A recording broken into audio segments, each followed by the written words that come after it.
Hello friends, नमस्कार। मैं सिकंदर कुमार आप सबका स्वागत करता हूं। फ्रेंड्स, आज है 26 जून। 26 जून के न्यूज़पेपर एनालिसिस में देखेंगे कुल 6 आर्टिकल है। ये जो है आज के न्यूज़पेपर में 3 न्यूज़पेपर को खंगाला गया है, दैनिक जागरण, राष्ट्रीय संस्करण, हिंदुस्तान और प्रभात खबर। उसमें से आज कुछ महत्वपूर्ण आर्टिकल नहीं था, बस 3-4 आर्टिकल महत्वपूर्ण था जिसे सिलेक्ट किया गया है। तो जो कि पीसीएस परीक्षा, किसी भी पीसीएस परीक्षा, खास करके बीपीएससी की परीक्षा के दृष्टिकोण से महत्वपूर्ण साबित होगा। चलिए शुरू करते हैं आज का पहला आर्टिकल। तो पहला आर्टिकल है, ट्विटर की मनमानी, आईटी मंत्री का अकाउंट भी किया ब्लॉक। ठीक है, ये ट्विटर और केंद्र सरकार के बीच में तल्खी बढ़ चुकी है। अभी जैसा कि हम देख रहे हैं, पिछले कई दिनों से ये चलता रहा है। तो जो है ट्विटर 1 घंटे के लिए आईटी मिनिस्टर, सूचना और प्रौद्योगिकी मंत्री रवि प्रसाद सिन्हा का जो है ये ब्लॉक कर दिया था। फिर बाद में जो है अपने आप वो ओपन भी कर दिया और एक हिदायत दिया कि जो है ये अमेरिका के एक कानून का हिदायत दिया, कॉपीराइट एक्ट का, है ना, digital millennium copyright act, DMCA, कहा कि इसका उल्लंघन होने पर जो है हम अकाउंट बंद कर देंगे। ठीक है, तो इस तरह से ये शशि थरूर जो है एक संसदीय समिति के अध्यक्ष भी हैं, इस आईटी से संबंधित, आईटी कानून से संबंधित संसदीय समिति जो है भारत सरकार की, उसके जो है शशि थरूर समिति के अध्यक्ष हैं। तो वो जो है एक बार ट्विटर को तलब किया था। वो कहना था कि भारत सरकार का कहना है कि ट्विटर जो है भारत के जो आईटी कानून है उसके तहत जो है यहाँ पर वो काम करेंगे, है ना। लोगों की व्यक्तिगत आज़ादी है, बोलने अभिव्यक्ति की आज़ादी है, उसको वो ट्विटर ये नहीं कर सकता, रोक नहीं सकता। तो हुआ क्या था कि अभी जो है सूचना प्रौद्योगिकी मंत्री जो हैं रविशंकर प्रसाद सिन्हा, उन्होंने किसी मीडिया पर जो है सभी सोशल मीडिया को हिदायत दिया था। तो उसी का जो एक क्लिप है उन्होंने ट्विटर पर शेयर किया था, तो जिसके कारण ट्विटर जो है उनका जो है अकाउंट को ब्लॉक कर दिया। कहा कि ये जो है कॉपीराइट एक्ट का उल्लंघन है ना, अमेरिकन मिलेनियम कॉपीराइट एक्ट का उल्लंघन है। इसको हवाला देते हुए जो है अकाउंट बंद कर दिया और शशि थरूर का भी अकाउंट बंद कर दिया था। हालांकि दोनों का अकाउंट फिर से चालू कर दिया है।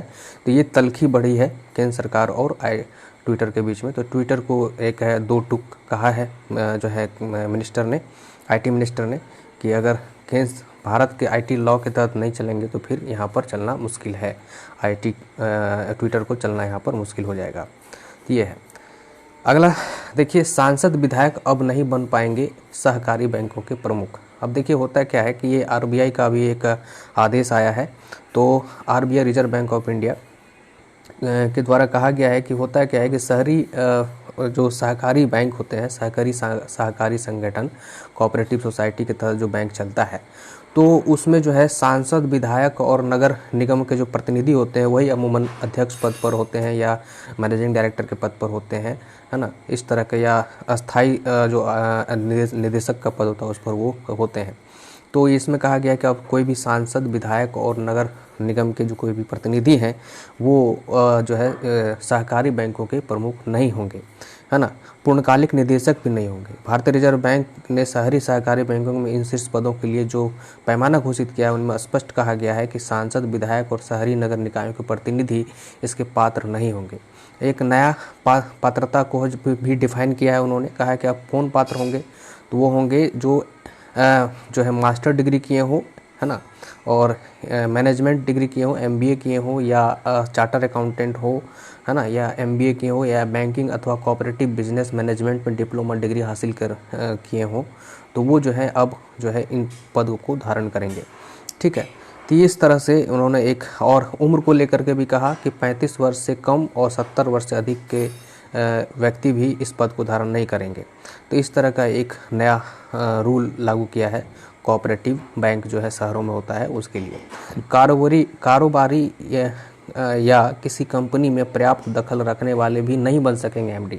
कोई व्यापारी है, कोई बिजनेसमैन है, वो भी इसमें जो है उस पद को धारण नहीं कर सकेंगे, है ना। मैनेजिंग डायरेक्टर का पद हो या डायरेक्टर का पद हो या अन्य कोई शीर्ष वाला पद जो है नहीं धारण करेंगे। शीर्ष पदों पर कम से कम पोस्ट ग्रेजुएट ही होना आवश्यक होगा और साथ ही साथ वो जो डिग्री बताएं, है ना, MBA, बैंकिंग अथवा कोऑपरेटिव बिजनेस में मैनेजमेंट और कॉस्ट अकाउंटेंट, चार्टर्ड अकाउंटेंट आदि आदि। ठीक है, ये सब। अगला है देखिए, दिल्ली सरकार की वजह से 12 राज्यों ने झेला सांसों का संकट। अभी जांच जो है हाई कोर्ट के द्वारा सुप्रीम कोर्ट के द्वारा एक जांच दल गठित किया गया था दिल्ली सरकार के ऊपर। ये जांच दल को इसलिए गठित किया गया था क्योंकि जब अप्रैल महीना में दूसरी लहर चली थी कोरोना की, तो उसमें जो है बहुत सारे लोग जो है ऑक्सीजन के बिना मर रहे थे, तो ऑक्सीजन की किल्लत के कारण मर रहे थे। तो इसमें ये जांच में ये सामने आया है, जांच दल के द्वारा जो रिपोर्ट दिया गया, इसमें कहा गया है कि दिल्ली सरकार, जो अरविंद केजरीवाल सरकार है, वो ज़रूरत से ज़्यादा ऑक्सीजन का डिमांड किया, जिसके कारण जो अन्य राज्य थे जो कि ऑक्सीजन की डिमांड वहाँ पर थी, वहाँ पर ऑक्सीजन समय से नहीं पहुँच पाया और वहाँ जो है अधिक लोगों की मृत्यु हुई है।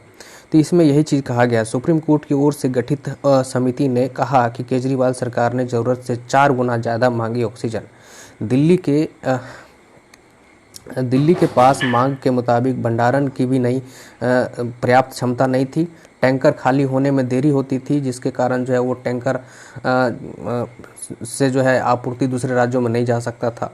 ठीक है, जिस दिन 1140 मीट्रिक टन की ज़रूरत बताई, उस दिन 289 मीट्रिक टन ही जो ऑक्सीजन की आवश्यकता थी। इस जांच में सामने आया। संकट झेलने वालों में राजस्थान, उत्तर प्रदेश, हरियाणा, उत्तराखंड, पंजाब और जम्मू कश्मीर शामिल है।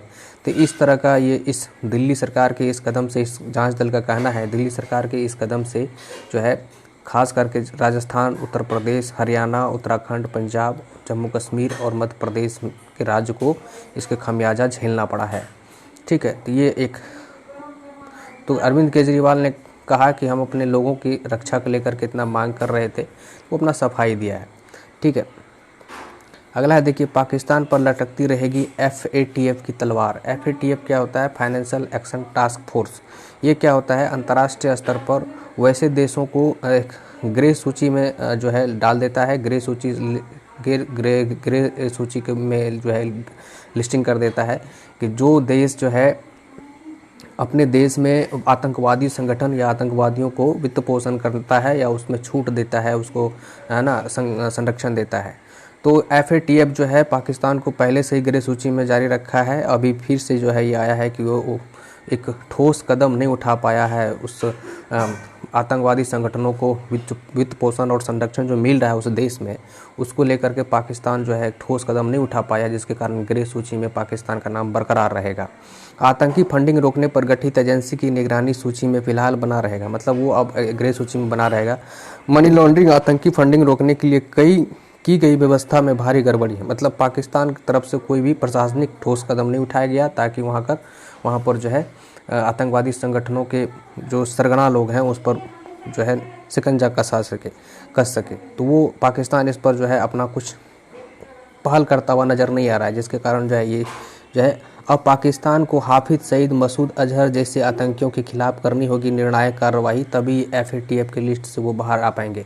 और जिस देश को FATF की लिस्ट में नाम आ जाता है, उस देश को अंतर्राष्ट्रीय समुदाय के द्वारा जो है फाइनेंस, वित्त की सहायता वगैरह जो है नहीं दी जाती है ना।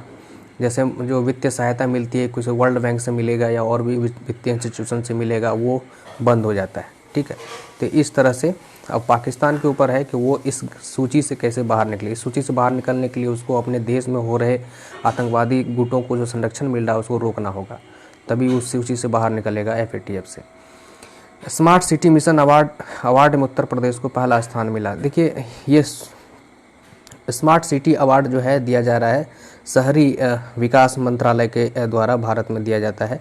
स्मार्ट शहरों में पहला स्थान संयुक्त रूप से इंदौर और सूरत को मिला है और केंद्र शासित क्षेत्रों की श्रेणी में चंडीगढ़ ने मारी बाजी। स्मार्ट सिटी, जैसा कि जानते हैं, स्मार्ट सिटी योजना के तहत कुल 100 स्मार्ट सिटी बनाया जाना है। स्मार्ट सिटी मिशन के तहत संचालित स्मार्ट सिटी विकसित करने में उत्तर प्रदेश ने पहला, राज्य की कैटेगरी में उत्तर प्रदेश पहला स्थान पर और दूसरे स्थान पर मध्य प्रदेश और तीसरे स्थान पर तमिलनाडु, ये राज्य की कैटेगरी में है जो है। और शहर के कैटेगरी में देखिएगा तो शहर की कैटेगरी में पहला स्थान पर संयुक्त रूप से इंदौर और सूरत को यह अवार्ड मिला है। और जो है संघ शासित क्षेत्र की कैटेगरी में देखिएगा तो पहला स्थान पर चंडीगढ़ को मिला है। ठीक, यहाँ पर देखिए चंडीगढ़ को मिला है।